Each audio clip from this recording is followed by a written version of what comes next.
Good morning, everyone, and welcome to the Stakeholder Presentation. This is our end of the year presentation. We're going to celebrate a lot of things from this past year, but there's a lot of important information I need to make you aware of. Today's date is May the 11th. It is 7:02 a.m. this morning, so let us get started.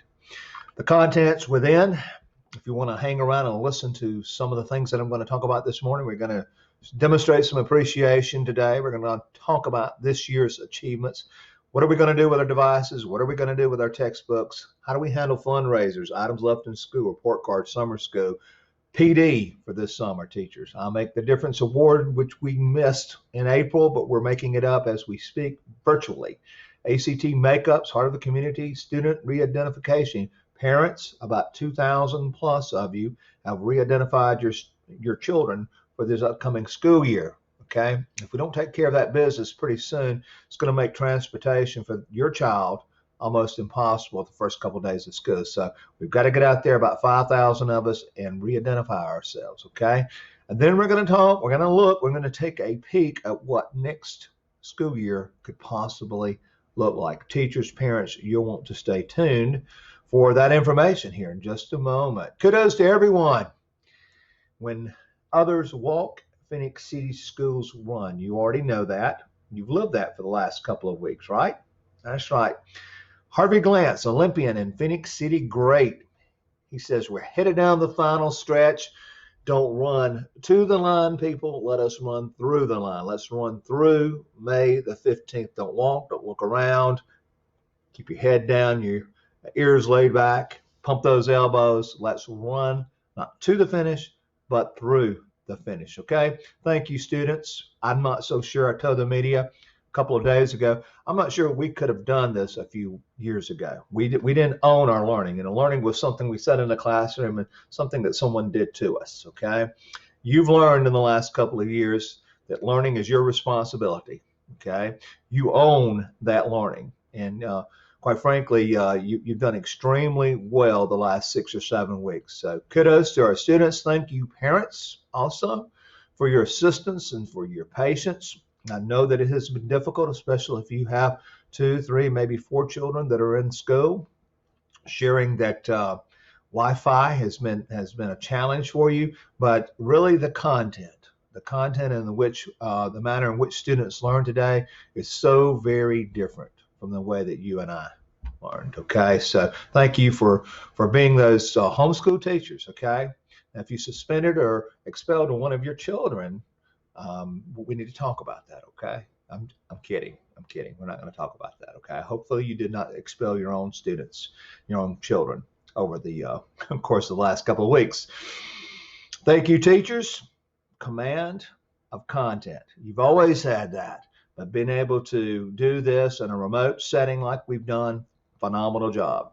All of your technological capabilities and abilities been well demonstrated. Exceptional instructional delivery. Okay, who would have thought that the PD for the last 6 years would have made such a difference? Okay, and a lot of this you really took on your own, and you took it to the next level. Maybe there was some Jamboard, whiteboard, Google Meet, professional development along the way, but a lot of you discovered these things and you've taught yourself. So kudos to our teachers, our administrators, and our staff. Thank you so much for your fortitude, okay, for your agility. And man, have we had to be agile. The governor's prone to come up with a Friday press conference that changes our lives. Okay, that's happened at least 3 times in the last 6 or 7 weeks. So staff, administrators, thank you for your ability to adjust on the run, adjust on the fly. Thank you for your resilience. Community members, you have been phenomenal. You've moved the Wi-Fi to the windows so our students could have access. You've partnered with us. Thank you so much, Beam Television, for all of your efforts. 300 plus students had Wi-Fi because of you. Brought those buses in to cover the remaining 6% or so. And fantastic job. This could not have been done, what we have done and will continue to do through May the 15th, without everybody working together. We are a wonderful team here in Phoenix City. Yeah, we have our problems and we have our differences, but we have really stood tall during this crisis. Okay, so thank you so very much. We've had a lot of success this year, and I'm just going to give a broad brush over it this morning. You know that we received our first ever A this past year. There were 138 school systems in the state of Alabama, and we, Phoenix City Schools, we were the most improved this past year. We moved 2 letter grades this past school year. So congratulations. Congratulations also to Meadow Lane Elementary School. They were recognized as a National Distinguished School recipient back early spring, late winter, okay, in Atlanta. So congratulations, Meadow Lane. That's a national award. Only 7 schools in the entire state have received that over the last 10 years or so. Congratulations, Meadow Lane. Many clubs, many teams. You've had phenomenal years. Just saw this past week or so where our senior beta club went off and really did well on the state competition, if you will. I think 19 or so different winners there. I'm excited about where we're going with our elementary beta clubs and the middle schools beta clubs and so forth and so on. And it's not just about the beta club. Science fair, any number of organizations just had a great year. Extracurricular. We've been there, done that. We've been in the Final Four. We've been in the state championship games. Need to get back. Need to finish. Got to finish those. So excited about next year already, as you can tell. And here's some new information that Mr. Vickers just recently shared. This is the percent of seniors receiving a college and career readiness indicator. We're going to talk about this tonight at graduation. Yes, I did say graduation. Our governor changed things on us on Friday. We got right on top of the situation. We're having 5 graduations this week at 7 p.m. Garrett Harrison Stadium. You can only come by invitation, though. Okay. Every student has, I think, 4 tickets. Okay. And we are taping off. You can't see my lower torso because I'm in shorts today, because I'm going to go back to the stadium and we're going to continue to tape off 6 feet. So the governor's changed a lot of stuff. We're going to recognize this tonight. Percent of seniors receiving college or career readiness indicators here. And this is a new Phoenix City Central High School record. This year, our students are at 92%. We've got a very high graduation rate, 97%. Our college and career readiness indicators really picked it up to about 92%. Look where we were back in 2014, folks. Look at that steady increase. And if I overlaid the graduation rate here, you'd see the same thing. Back in 2011, it was about 51%. So that's graduation rate. So congratulations to the class of 2020. You had a lot to do with the A. You've got a lot to do with what I just showed you there, CCRI. Observations. We go in and conduct a pile of observations every year. Parents, you may not know this. These are 7 areas that we're looking at. Teachers, I share this with you just to say there's improvement. Overall, 3.23 here at the bottom. That was last year's 3.39. Yeah, a little bit fewer of the observations because we really missed observation month. In the tail end of March. April is when we really hit those things hard. So still improved. Want to continue to improve. Want to invite Advanced Ed back to redo that. And our attendance this past year, phenomenal. I really didn't think, parents, you probably don't know this, but on any given day, where you see my cursor here, this is the percent of students that show up. Man, wouldn't you like for a business, your work to be like this, or church, or if you're a Rotarian or something of that nature? Look at that. 2018, that's average daily attendance. Okay. If you come over here and look at where we were when we left, we improved from that. Who would have thought that 96.17, we had gone up 96.4. I really did not think there was that much room to improve there, okay? But apparently there was, and apparently we did. And this would have been, in my opinion, higher had we remained in school, because we get points for kids coming to school on the report card. And in April last year, in May especially, we did door-to-door service. That's right. Well, if you don't come to school, we'll come wake you up. We'll come knocking on the door. Okay. Maybe you didn't know that about our people. There's a lot you probably don't know about us. That may be a good thing. Textbooks and devices, grades 2 through 6. This year, that's grades 1 through 5. Listen carefully, parents. We'll turn those devices in on the first day of school. Hang on to them. We're going to leave my on accelerated reader, those digital books, leaving it on this summer, okay? Some students will need their devices for summer school. We'll get that in just a moment, but it's going to be done remotely, okay? And I can't tell you how we're going to start next year.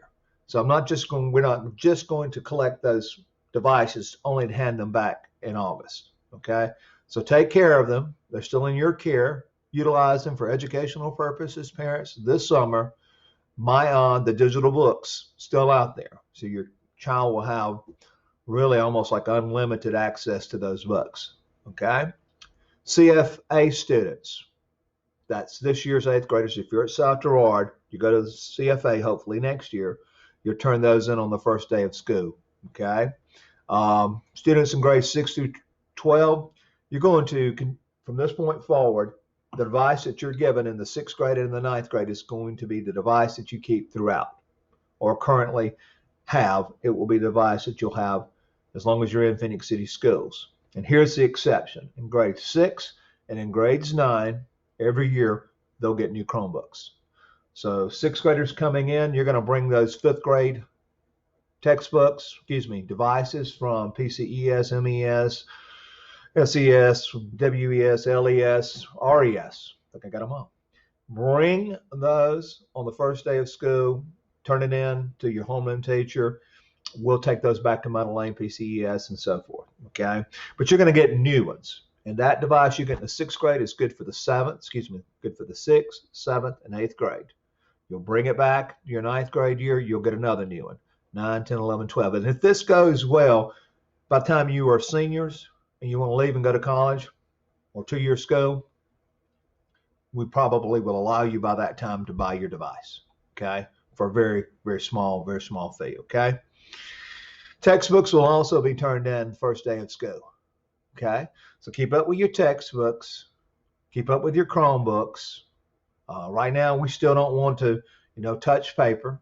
Nothing wrong with you guys, I'm sure. But the numbers are up in the state. As a matter of fact, we've had the greatest increase daily the last 5 days that we've had the entire time. So there are more cases of COVID-19 being submitted to the the Alabama Department of Public Health. Sometimes, maybe me.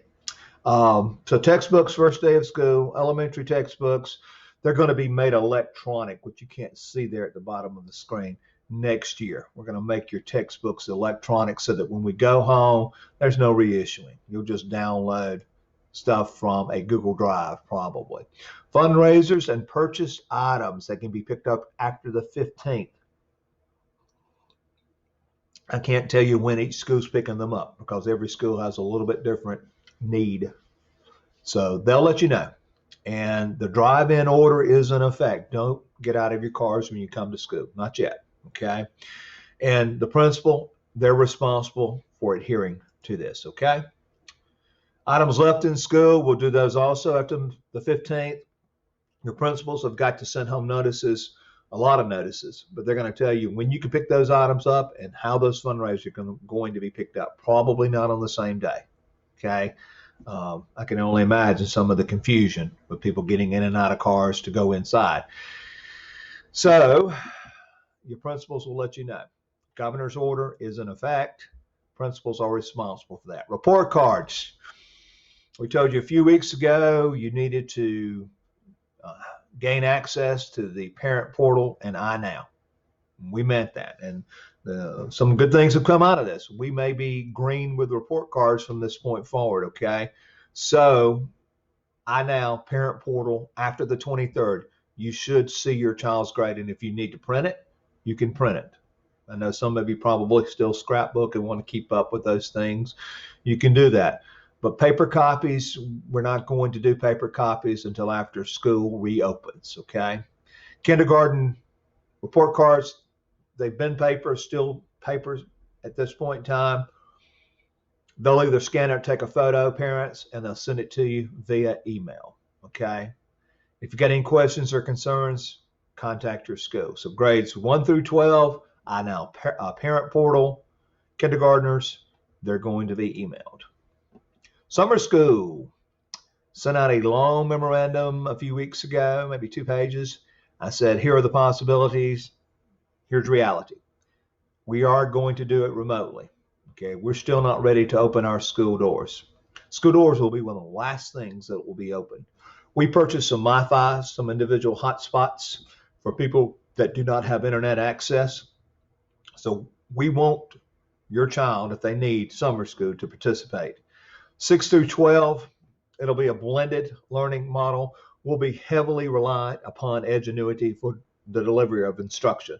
There will be teachers that will check in periodically and they'll tell students how they're going to be assessed and so forth. But really, most of the instruction is going to come via Edgenuity. And then grades 1 through 5, if a child needs to go to summer school, we have set up times. I believe there's something like 8 and 10 for students to be in like instructional groups during that period of time for, say, an hour and a half or so. And that will be their instruction. And we'll do this for 4 weeks in the month of June. But grades 1 through 5, your instruction will be primarily video conference, and then you'll probably be given some assignments to work on, talk about the assignments the next day, more instruction for an hour and a half or so, and then you'll go back and repeat the process. And it's just reading and mathematics in grades 1 through 5. High school level, of course, is whatever we need for credit. Okay? See your local schools if you have any question about these things, okay? Because every school is going to be a little bit different, okay? Teachers, professional development, everything for the time being is going to be done remotely, June and July. I hope to get new teacher orientation in face-to-face, but we'll see. We'll see how that works out. But everything this summer will be done remotely. I'll Make the Difference Award. Teachers and staff, we're putting together those videos as we speak. I think by the end of the week this week, we should have a video to be released via social media and the website. ACT and work keys makeup. I'm not so much concerned about about work keys, but ACT will probably, students, if you need to make up an ACT, probably offer that once school reopens, okay? Heart of the Community, this is a teacher announcement and staff announcement. We're working on a video slideshow, virtual Heart of the Community, and we'll release it in the next couple of weeks. Parents, I think I've already alluded to this, re-identification. There is a link out there, whereas just like we do every summer, we've got to re-identify, update the addresses and so forth.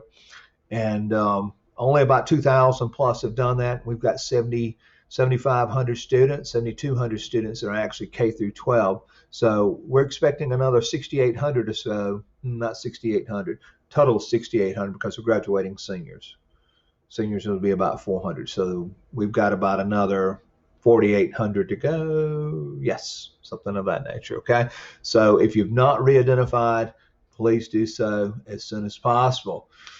Several people were concerned, or still concerned, and we should be, rightfully so, about the budget. And actually, this budget's no longer proposed. It's going to the governor. So here's what I want you to know about your representatives and your senators that represent you in Montgomery. They've done a very good job. And we don't always say that. They don't always say that about schools either, do they? Okay? But they've done a very good job. You need to pat them on the back. Our divisors, which is the class size ratio, remains unchanged. That's good. Everything is as good as it was last year. And nurses, what we get for nurses is up just a little bit. At risk is up somewhat. But just to have level funding is fantastic. And then they did 2 other things as far as budgets are concerned. They gave us our advancement in technology funds, which to us is about $1.67 million. That will help us with a lot of maintenance and technology next year, which is one of the reasons that we're able to give new Chromebooks every year to 6th and 9th graders. That's our rotation. And they also passed a capital bond, which I was afraid they would not pass this capital bond. So that's money off the top of the Education Trust Fund that school systems don't have to pay back. So we'll be getting about $1,000 per student, that's $7.2 million for capital projects in the next year or so. For those of you who do not know, we are adding on to the Career Tech facilities at the high school. We're calling this building the Career Tech Annex, and we're adding a multi-purpose facility down at Ridgecrest, and that's all done out of money that we got via loan back last fall. This new money will probably help us complete the multi-purpose facility at Westview and make some much needed changes and additions at PCIS, plus a few other things. So it's good. It's a very good budget. Thank you so very much, all of our state representatives, and hopefully the governor will sign off on those things, okay? Textbooks, technology, teacher supply money, all that is the same as it was the previous year. So there are already questions about fall 2020. I don't want parents or anyone else to think that we're not awake, okay? And then we're already planning for a reopening plan sometime next fall. I don't know what it's going to look like yet. We'll have to be just as agile as we have been this spring. Safety will always be our number one priority, okay? We've got to be prepared to open given any a variety of circumstances. We've got to be able to adapt. We've always got to be concerned about equitable learning. I think with the MiFis and the Wi-Fi on the buses and electronic devices to all students, we're well ahead of the game there. Use of funds, we've got to be very frugal. It's good that the state's given us a nice budget. What I did not mention was the federal stimulus package. For us, the CARES Act will mean about $2.1 million. And I promise you this, folks, that all that's going to be utilized to help us with COVID-19. Okay, not any construction of any buildings. It's not legal to begin with. Okay, sanitary wipes. We're going to need many of those. We're going to have to wipe desks down more so than we've ever done. Hand sanitizers, while we've got plenty of those in the classroom, and you guys as parents are always wonderful, and churches and so forth give to us, but we're going to have even more of those, and we've put on order several hundred already machines for hand sanitizers just to be in the hall and be in the cafeteria and places. So that's just almost going to be a constant. Utilizing that hand sanitizer. Clorox 360, I'm very interested to see a lot of hospitals, nursing homes use this product. In a matter of 2 minutes, it can completely fumigate front and backside and underneath desk equipment and so forth in a classroom. 2 minutes. And it's a sprayer almost like a fogger type device. Almost $4,000 a piece. We've got 15 of those on order. And probably we'll purchase another 15. Okay, we've got almost, goodness, I want to say it's 1 million square feet of school system. So we're large. Sneeze guards to protect our employees and to protect you. You'll see those when you walk into the office next year. Touch-free thermometers. No more of this placing the hand on the head, cheeks or the forehead. We're going to be able to put the thermometer to the forehead a couple centimeters away and determine how warm a child is. Partitions for nurses, for their offices and so forth, so when kids are sick, they're not sitting side by side someone else is sick. We're trying to prepare for all those things, okay? We've got to be able to open and close given a moment's notice, okay? And we're working hard toward developing that plan. This is an interesting map. You can come back and look at this later on and just pause it here. These are the school closures, whether they're district by district closure or entire states, and how long they're closed and so forth. So that's an interesting map there. McKinsey and Company puts that out. And this is an interesting graphic that I saw. We're going to have some people that go to school this summer in various parts of the world. And we're going to be able to see how they return to school and how successful they are with different models. And we are watching across the world. A lot of our remote learning plan We watched schools in China. They had a 6-week head start on us. And then we watched schools in England and to see what they were doing. And we brought those plans together and we made Phoenix City Schools plan. So we imported the plan and developed it, and we're still honing in. But just know what several countries are doing here, and that down on the far side there in the white triangle, schools are among the last sectors to open. As you can already tell, a lot of things happen.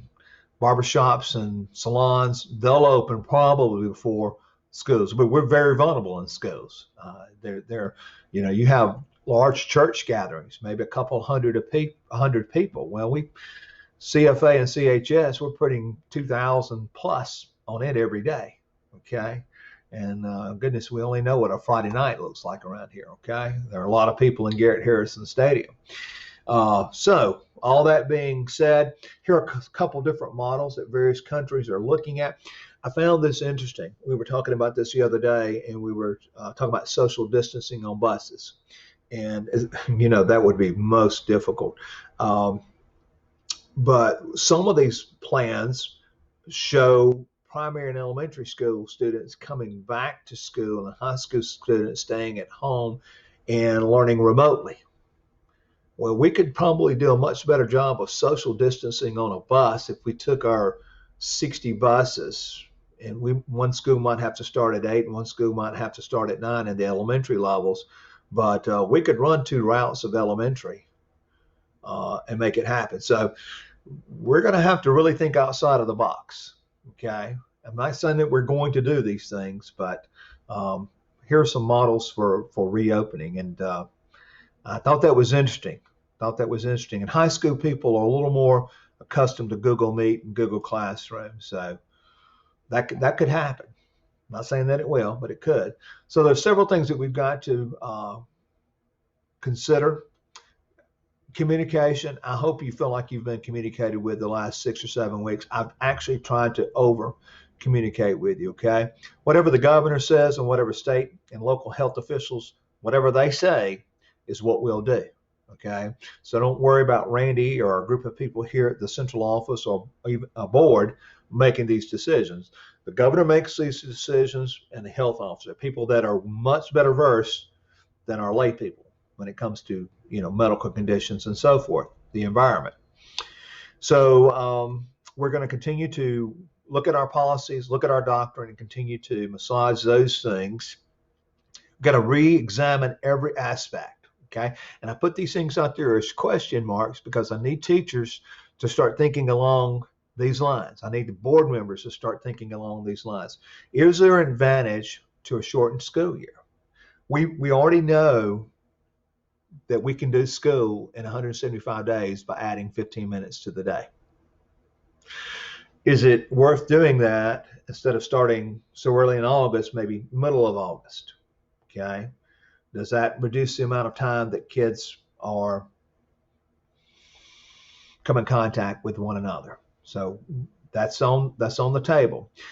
Parents, you may think that children are required to go 180 days, but they're not. The requirement is actually that they receive 1,080 instructional hours every year. That discounts lunch and changing classes, okay? Pure instructional hours. 9-month employees, you have to do 187 days of service. So if we start school later, yes, you'll have PD for 2 weeks up front, or 8 days actually, if we stick to the old calendar and just push kids back a week, okay? Classroom spaces, I need you to think about this because they're already talking about how to maintain social distance in the classroom. And I've been in your classrooms. You can barely walk in your classrooms. That will be very problematic. Some classrooms may have to change locations, okay? Some of the worst instructional environments I've ever seen were on a stage or in a gymnasium, okay? So I really don't want to go there. But classroom spaces, we've got to consider those things. Reading centers. I remember the Stagecoach. I remember the treehouse in the back corner and so forth. And those are wonderful. And those are fine. But if we're trying to put children 6 feet apart, we probably need the corners of that room. What happens to reading centers as which we know them, whereas in elementary schools you rotate from one table to the next. Is that going to be a good idea? And I can only imagine, even at the K4 level, what this might look like. Okay. Student floor time, crisscross applesauce on the rug, shoulder to shoulder. I'm not sure that those are going to be allowed. Small groups at a table where we're side by side, shoulder by shoulder. I don't know. And some of our schools even have tables in lieu of desk. We've got to look at those. Okay. I've even seen down in the Miami area, I have contacts down that way where they're already ordered PPEs, like 1 million of them for the students, Miami-Dade and so forth, to wear next year. We will have to wear masks to school. I don't know. I'm not trying to alarm you. I'm just trying to get you to think. Okay. So there's not a light switch that we're going to flip and things are just going to go back to normal. Okay. This is far more serious, and it's something we can do. It's just going to change probably the way we do school. And then we've got to consider, how often do we change classes? I've already been talking with Mr. Vickers and Ms. Peters at the high school level, and Mr. McDonald and Mr. Cook. He's got a schedule that rotates every 2 minutes at his school. Do we stay in a class twice as long next year? Do we go to class, a certain class every day? I don't know. We've got to do all those things and be mindful of 30 minutes of duty-free time for our teachers, which is a law. Okay. So departmentalization, it'll be there. But if you teach the math and the science, do kids rotate and go to reading the second half of the day like they have in the past in language arts? I don't know. All those things are on the table for discussion and will be considered. Okay. Meal service. Is it grab and go? Do we eat in the cafeteria? Do we eat in the classrooms? Okay. I'm thinking about PCIS and, just the number of people there. And every school is going to have this problem. I've been in most schools, private and public, in this area. They have the same issues as do we. Okay. If not even more so, because they're smaller facilities than we have. Okay. Transportation. I've already mentioned some of those. So we will have a fogger for buses. Okay, we will have a fogger for buses. And then we've got to consider whole child supports. There's a lot going on with families. Some of you have been laid off. Some of you don't have jobs. All the trauma that can come from that. I've even heard that there's been loss of life within our Phoenix City Schools family, how tragic that is. So there's a lot emotionally that people are going through. And we've got to be able to meet those needs as well. So we're looking at possibility of hiring social workers, more than one, perhaps additional one, some people to help us with truancy. All this technology that we've done, we've never increased in Phoenix City Schools any technology staff. Okay, and they do a great job. They're handling it right now. But what does that look like in 6 months? Okay, nurses, we're very fortunate. We have tremendous nurses, but we don't have anyone to substitute. They will tell you that. Okay, and then do we consider software programs that help us red flag people that are really struggling emotionally? Okay, so there's a lot that we've got to consider there as well. School personnel. Some of our personnel are vulnerable, and I don't want you to think that we're not going to be mindful as to what your needs are. Okay, and we're going to do our very best not to put you in situations where you might be exposed to something. The academic year, we already have seen how it's been affected this year, but will that affect grading policies and so forth? Okay, will it affect accountability tests and measures, whether they're state, federal, or whatnot? The Literacy Act is for teachers K through 3. That's going to be huge, and we're looking at iStation right now and what that assessment looks like, and we'll literally determine who goes on to the next grade. And that stuff is implemented this year. Okay, in principle, that's just a reminder. We probably need to start talking to our parents about that. And then all the things that we've done with distance learning. What I want to carry away from this slide here, teachers, is this. You need to practice remote learning daily once we return. K through 12. Okay. I'm not saying that you got to go do a Google Meet and you sit in the classroom and do it, though it might not be a bad idea. But Google Classroom, certainly, you've got to start putting assignments in there and getting people every day accustomed to going and looking at that. And you already have done that, and that's why we were so successful. But I don't want you to think this is something that we can stop. We need to practice it in the environment in which we return so that when they go back home, which I really think is probably just a matter of time, that we have to close school down and probably take a day or so off, get good and clean, and come back. That won't surprise me a bit, okay? So teachers, just know that there's a lot to do there. So I hope that I've not overwhelmed you today, just to say that there's a lot for us to consider. We've had a great year. I want to thank everybody for everything that you've done to make this so successful, but I also want you to start transition the optics and start looking into the future just a little bit. So parents, I want you to know that we're going to do everything that we can do to provide your child the very best education that's possible out there, but we're going to do it in a safe learning environment. Okay? That's all that I have. If I don't see you the next couple of days, have a fantastic summer. Thank you so very much.